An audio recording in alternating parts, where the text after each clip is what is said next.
Hierarquia, disciplina e cortesia. Hierarquia e disciplina. A hierarquia e a disciplina são base institucional das Forças Armadas. A autoridade e a responsabilidade crescem com o grau hierárquico. Então nós temos aí as duas bases, né, institucional das Forças Armadas, que é a hierarquia e a disciplina. E quanto mais antigo vai se tornando o militar, mais responsabilidade ele vai possuir. A hierarquia militar é a ordenação de autoridade em níveis diferentes dentro da estrutura das Forças Armadas. A ordenação se faz por posto ou graduação. Dentro de um mesmo posto ou graduação se faz pela antiguidade no posto ou na graduação. O respeito à hierarquia é consubstanciado no espírito de acatamento à sequência de autoridade. Ou seja, essa definição de hierarquia militar está dizendo que a antiguidade, a hierarquia é feita em níveis diferentes. Por exemplo, nós temos soldado e cabo. Dentro da antiguidade dos cabos, nós temos ali aquelas turmas de cabos. E dentro das mesmas turmas, nós temos a antiguidade dentro da mesma turma. Então isso aí é o que desmiuçando, né, tornando em miúdos a definição de hierarquia militar. Disciplina é a rigorosa observância e o acatamento integral das leis, regulamentos, normas e disposições que fundamentam o organismo militar e coordenam seu funcionamento regular e harmônico, traduzindo-se pelo perfeito cumprimento do dever por parte de todos e de cada um dos componentes desse organismo. Quando ele fala que é a rigorosa observância e o acatamento integral das leis, regulamentos, normas e outras disposições que regulamentam, essas outras disposições também elas enquadram ali a ordem interna, né? Nós temos a ordem interna da OM, temos a ordem interna às vezes de uma força, como por exemplo nós temos ali as Norforesc, que é da Força de Fuzileiro da Esquadra, temos as Nordives, né? Que é dentro da divisão anfíbia, como o Navinci, que é relativo ao Comopnave. Então, é a rigorância desses documentos aí que tornam a nossa vida diária, né, regulamentar. A disciplina e o respeito à hierarquia devem ser mantidos em todas as circunstâncias da vida, entre os militares da ativa, da reserva remunerada e os reformados. Ou seja, 24 horas por dia você é militar. Então, você está mergulhado dentro de todas aquelas normas, leis, regulamentos, né, que fazem parte da estrutura militar. Quando se fala de disciplina do Corpo de Fuzileiros Navais, não se quer referir aos regulamentos, às punições ou à condição de subserviência. O que quer dizer é a exata execução das ordens decorrente de uma obediência inteligente e voluntária, e não de uma disciplina baseada somente no temor. O que isso quer dizer é que o fuzileiro naval ele já é disciplinado por excelência, né, por natureza. Ele não precisa ser ameaçado para que ele possa executar as suas fainas com da melhor forma possível, né, e utilizando todas as suas forças. A punição de militares por quebra da disciplina é às vezes necessária, mas apenas para corrigir os rumos daqueles que ainda não foram capazes de fazer parte de uma equipe. A disciplina é necessária a fim de assegurar a correta execução das ações ordenadas, as quais serão de grande importância, principalmente nas situações de combate. O fuzileiro naval precisa ser capaz de reconhecer e enfrentar o medo por ser este o inimigo da disciplina em determinadas situações. Então aí o inimigo da disciplina, né, é o medo.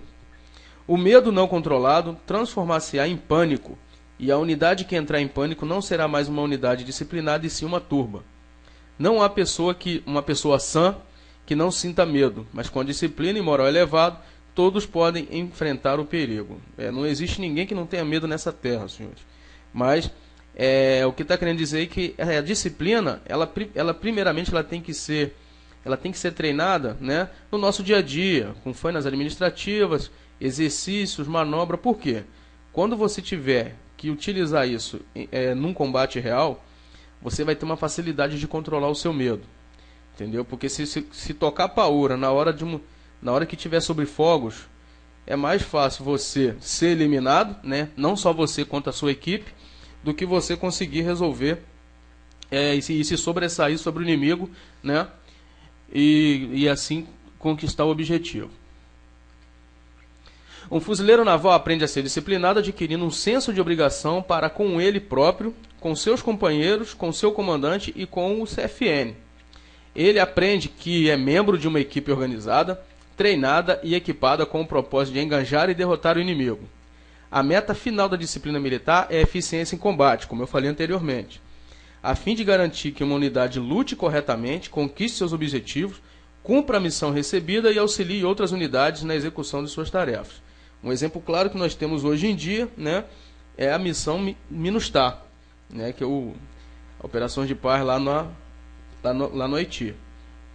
Ali, obviamente, vocês têm uma comprovação de que a disciplina ela é bem sucedida.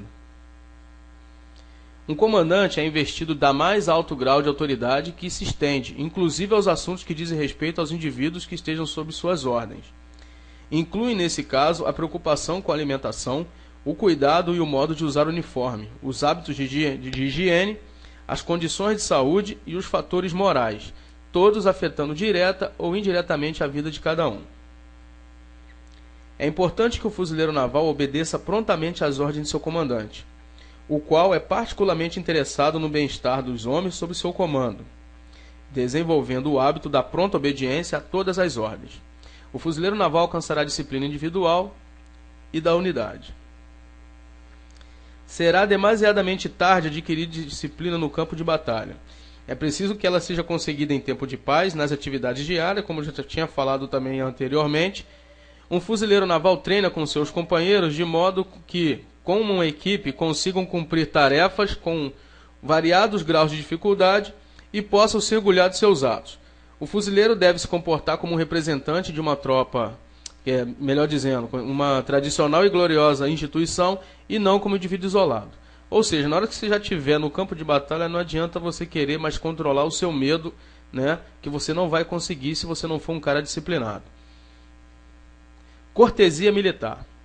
Todo militar deve provas de disciplina e cortesia aos superiores, como tributo natural à autoridade, de que se acham investido por lei, manifestada em todas as circunstâncias por atitudes e gestos precisos e rigorosamente observados. Às vezes o militar ele tem vergonha, às vezes, de prestar a cortesia militar, porque ele acha que aquilo ali vai menosprezar a sua pessoa, mas não. A gente tem que botar na cabeça que o militarismo, as honras, as cortesias, sinais de respeito é feito visando a autoridade, assim como a continência, visa a autoridade, não a pessoa. A espontaneidade e a correção dos sinais de respeito são indícios seguros do grau de disciplina das corporações militares, bem como da educação e do grau de instrução profissional de seus integrantes. Isso é importante, a espontaneidade e a correção dos sinais de respeito, né?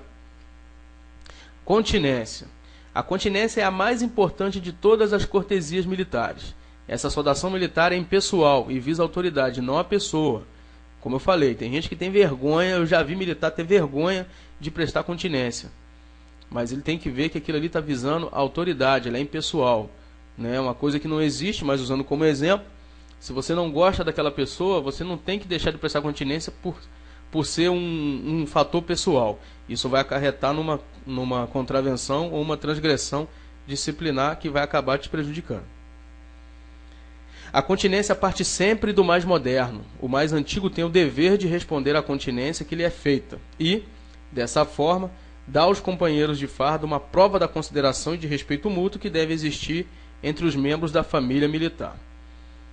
Também ocorre também que às vezes o mais moderno presta a continência, às vezes o militar mais antigo não viu, não sei. Mas eu já vi também acontecer o contrário. E isso pode trazer também um constrangimento, né? E uma ação na esfera administrativa. Continência individual. É a saudação que o militar isolado faz à bandeira nacional, ao hino nacional, aos superiores e a outras autoridades. A continência individual não pode ser dispensada. Isso é importante. Ela é feita a qualquer hora do dia ou da noite.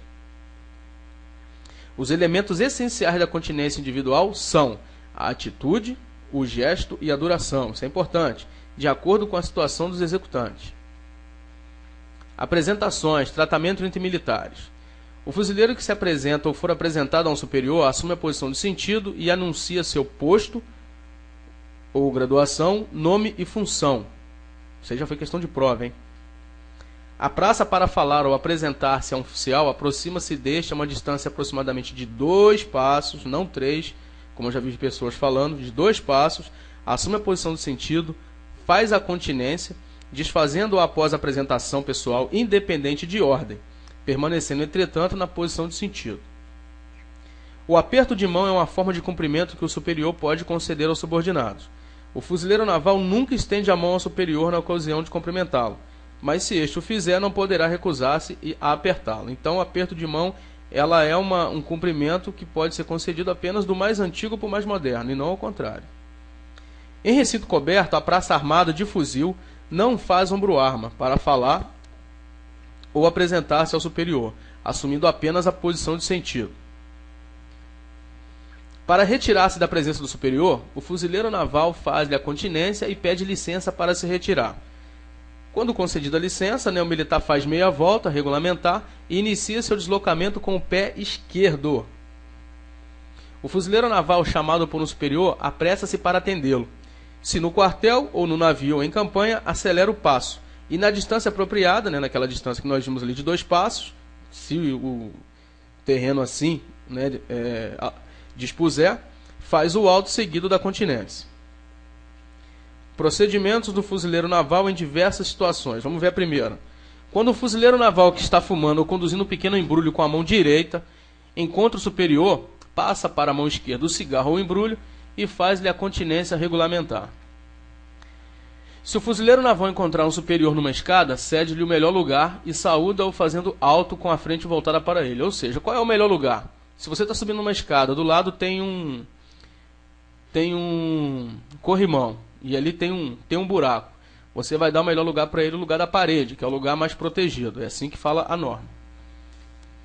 Todo fuzileiro naval deve se levantar sempre que passar uma tropa nas proximidades de onde se encontra. Caso esteja andando, deverá parar, voltando à frente para essa tropa. No quartel, navio ou estabelecimento militar, a praça diariamente faz alto para a continência ao comandante a primeira oportunidade que encontrar. Então, na primeira continência que você vê o comandante da sua AM, você para e presta a continência individual. Das outras vezes, gira a cabeça com vigor, encarando. Fora dessas dependências, cumprimenta o superior sempre que encontrá-lo. Quando o militar entra em um estabelecimento público, percorre com o olhar o recinto para verificar se há algum superior presente. Se houver, o militar do lugar onde está faz-lhe a continência. O fuzileiro naval que entrar em um quartel ou navio deverá prestar continência à bandeira se estiver hasteado e apresentar-se imediatamente ao oficial de serviço. Quando 2 militares se locomovem juntos, o mais moderno dá a direita ao mais antigo. Numa calçada, o mais moderno deslocar-se-á, deixando o lado interno da calçada para o deslocamento mais antigo. É como se fosse aquele caso da escada, mas aí no caso já é deslocamento. Você vai ficar então à direita do mais antigo. Você vai dar o lugar da calçada para ele e você vai ficar ali na beira da estrada, na parte menos desprotegida. Em embarcações ou viaturas, o embarque é feito do mais moderno para o mais antigo. Por ocasião do desembarque, os militares saem em ordem decrescente de antiguidade. Os lugares de honra deverão ser reservados aos mais antigos. Esse lugar de honra, naturalmente, nas embarcações, e pelo menos em viatura, é a parte mais à frente da viatura. Já em embarcações, tem os locais reservados à oficialidade e à guarnição. Agora vamos ver aqui esse quadrinho aqui que é certo de cair na prova, correspondência entre os diversos postos de graduações das Forças Armadas. É interessante que vocês dêem uma olhada lá no PDF, ou então aqui mesmo lá no PowerPoint, porque não adianta só eu ficar falando para vocês que tem que ser algo que vocês têm que aprender. Mas vamos então só fazer algumas comparações. Nós temos aí o almirante, no Exército é marechal, na Aeronáutica é marechal do ar. Almirante de esquadra, no Exército é general de exército, e na Aeronáutica tenente brigadeiro. Tem até uma maneira de você gravar que na Aeronáutica é a única ocasião que o tenente é mais antigo que o major. Vamos lá, vice-almirante, general de divisão, na Aeronáutica major brigadeiro. Contra-almirante, general de brigada, na Aeronáutica brigadeiro do ar. Capitão de mar e guerra, coronel, coronel. Capitão de fragata, tenente coronel, tenente coronel. Capitão de corveta, major, major. Capitão tenente, capitão, capitão. Primeiro tenente, primeiro tenente, primeiro tenente. Segundo tenente, segundo tenente, segundo tenente. Guarda-marinha, aí já há uma mudança, Aspirante, aspirante. Suboficial, subtenente, suboficial. Já os praças têm pouca diferença. Primeiro, segundo, terceiro sargento não muda, nenhuma das três. Agora o cabo. Nós temos o cabo na Marinha. No Exército, a equivalência, nós temos o taifeiro-mor e temos o cabo. Né? E na Aeronáutica também nós temos o cabo e o taifeiro-mor. Soldado, nós temos no Exército, temos o taifeiro de primeira classe, que é equiparado a soldado, e também temos o taifeiro de segunda classe. Né? Ali no quadro está o soldado, mas esse soldado ele não tem divisa, pelo que me consta ali, no Exército. E na Aeronáutica nós temos o soldado de primeira classe, taifeiro de primeira classe e o taifeiro de segunda classe, que são equiparados a soldado na Marinha. Então eu falo para você dar uma lida no PDF ou até no próprio PowerPoint também, que está bem legível, para vocês decorarem isso, que é uma questão muito forte de cair na prova, né? Que sempre cai, né? Então com isso nós terminamos essa parte da disciplina e até a próxima.